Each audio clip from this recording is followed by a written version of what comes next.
چنانچہ مکہ مکرمہ میں ایک عورت تھی جس کو اپنے حسن و جمال پہ بڑا ناز تھا. وہ ایک مرتبہ نہانے کے بعد کپڑے بدل کے اپنے بال سنوار رہی تھی، آئینے کے سامنے کھڑی تھی اور بہت اپنے آپ پہ فریفتہ تھی کہ میں بہت حور پری ہوں. خاوند نے دیکھا تو اس عورت نے بڑے ناز نخرے سے بات کی کہ کوئی ہے مرد ایسا جو مجھے دیکھے اور میری تمنا نہ کرے. تو خاوند نے کہہ دیا ہاں، عبید بن عمیر. یہ مسجد نبوی میں ایک خطیب تھے، اس زمانے میں عالم تھے جو درس دیتے تھے اور بڑے باخدا بزرگ تھے. اس نے ان کا نام لے دیا کہ عبید بن عمیر. تو میاں بیوی کا تعلق عجیب سا ہوتا ہے. آگے سے کہنے لگی کہ تو مجھے دے اجازت، میں تجھے دکھاتی ہوں کہ وہ پھسلتا کیسے ہے. اس نے کہا ٹھیک. عورت کو اجازت مل گئی، وہ نکلی باہر، مسجد کے دروازے پر آ کر کھڑی ہو گئی. اب مسجد سے جب وہ باہر نکلے تو عورت نے پہلے تو ایسی بات کہی کہ جیسے کوئی مسئلہ پوچھنے کے لیے کھڑی ہو. تو چونکہ انہوں نے مسئلہ بتانا ہوتا تھا، ذمہ دار تھے، تو وہ کھڑے ہو گئے. اس نے بات کرتے کرتے اچانک اپنا نقاب ہٹا دیا. اس کا خیال یہ تھا کہ جب وہ میرے حسن و جمال کو دیکھیں گے تو فریفتہ ہو جائیں گے. جیسے ہی اس نے ایسا کیا تو انہوں نے نظر ہٹا لی اور کہا کہ دیکھو تم کیوں ایسے کام کے بارے میں سوچتی ہو جس سے دنیا میں بھی تمہیں ذلت ملے گی، آخرت میں بھی تمہیں ذلت ملے گی. اب یہ الفاظ اتنے درد کے ساتھ ان کے منہ سے نکلے، وہ شرما گئی، واپس آ گئی. خاوند نے پوچھا کیا بنا؟ کہنے لگی کیا مرد ہی نیک ہوتے ہیں، عورتیں نہیں نیک ہو سکتی؟ میں بھی نیک بنوں گی. اس کی زندگی بدل گئی. اس کے بعد وہ روز اپنے خاوند سے پوچھتی عشاء کے وقت کہ تمہیں میری ضرورت ہے. اگر کہتا ہاں تو خاوند کے پاس وقت گزارتی، اور اگر وہ کہتا نہیں تو جبہ پہن لیتی اور ساری رات مصلی پہ عبادت کرتی.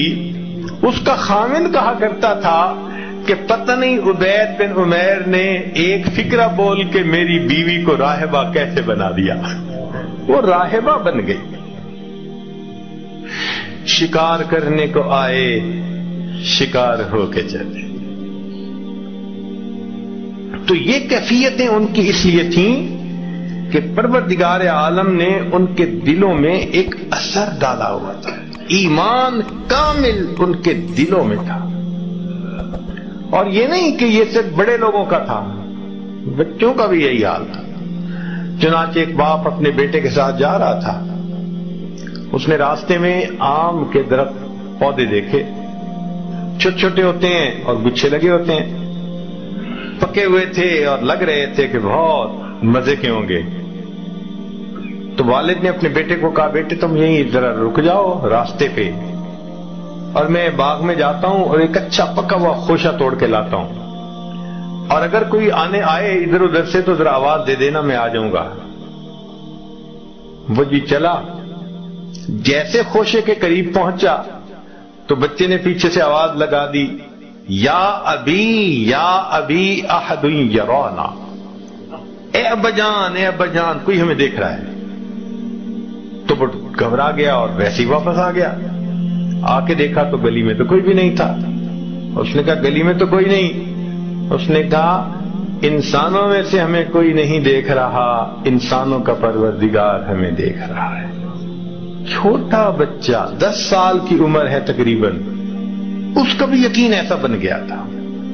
اور یہ یقین خود بخود نہیں بنتا تھا، ماں باپ بناتے تھے. چنانچہ داؤد طائی رحمت اللہ علیہ ایک بزرگ گزرے ہیں، بڑے محدث بھی تھے اور فقیہ بھی تھے اور مشائخ میں سے تھے، مشائخ صوفیاء میں سے تھے. امام اعظم ابو حنیفہ رحمت اللہ علیہ کہ ہاں جو خاص شاگرد تھے نا 40 جو فتویٰ لکھنے میں مشورے میں کام آتے تھے، جو مجلس مشاورت تھی، یہ اس میں سے ایک تھے، مگر تقویٰ کے پہاڑ تھے. وہ اپنے بارے میں خود بتلاتے ہیں کہ میری عمر 5 سال کی تھی تو میرے ماموں گھر آئے اور کہنے لگے کہ داؤد اللہ کو یاد کر لیا کرو. میں نے کہا کیسے یاد کروں ماموں؟ کہنے لگے جب تم سونے لگے ہو نا بستر پہ تو اس وقت تم چند مرتبہ کہہ لیا کرو اللہ میرے ساتھ ہے، اللہ مجھے دیکھتا ہے، بس یہ کہہ لیا کرو اور سو جایا کرو۔ میں نے کہنا شروع کر دیا۔ پھر ملاقات ہوئی تو کہنے لگے اللہ کو یاد کرتے ہو؟ میں نے کہا میں اتنی دفعہ۔ کہنے لگے کچھ زیادہ کہا کرو۔ تو کہنے لگے میں پھر سونے سے پہلے اللہ مجھے دیکھتا ہے، اللہ میرے ساتھ ہے۔ اب جو بات بندہ روز کرتا رہے اس کا دل پہ اثر ہوتا ہے۔ وہ کہتے ہیں کہ میں بچہ تھا، اس لفظ کے بار بار کہنے سے میرے دل میں اللہ کا ایسا استحضار آ گیا کہ بچپن سے دل سے یہ خواہش نکل گئی کہ میں نے کوئی نافرمانی کرنی ہے۔ اللہ اکبر، بچپن سے ان کا یقین بنایا کرتے تھے۔